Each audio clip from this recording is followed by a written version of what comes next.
যাচ্ছি। দেখো প্রতাপদা যাচ্ছে, আমি যাচ্ছি, আর এদিকে রাহুল ভাই আছে, প্রতাপদা গাড়ি চালাচ্ছে। তো আশা করি সবাই ভালো আছেন, আমরাও ভালো আছি। তো আমি আজ যাচ্ছি ময়নাফলা নামে একটি জায়গায়। তো আমাকে নিয়ে যাচ্ছে প্রতাপদা। তো প্রতাপদা সেখানে মাঝে মাঝেই যায়, মানে কর্মসূত্রে সেখানে যায়।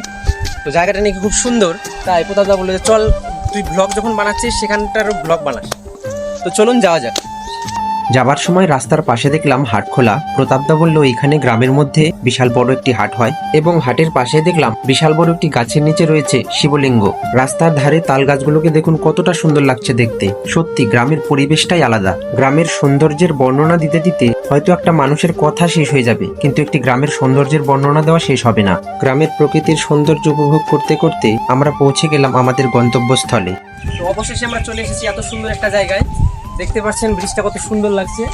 আর এখন দুপুর, ওর জন্য খুব একটা লোক এখন নেই, কিন্তু একটু পরেই প্রচুর লোক চলে আসবে, মানে বিকেল হয়ে গেলেই প্রচুর লোক চলে আসবে। আর এখানে অনেকে এসে রিলস বানায়, রিলস ভিডিও বানায়। আর এই পাশে দেখুন, মানে সেই জল দেখা যাচ্ছে, আবার একটু শুকনো, যদিও এখানে জল আছে।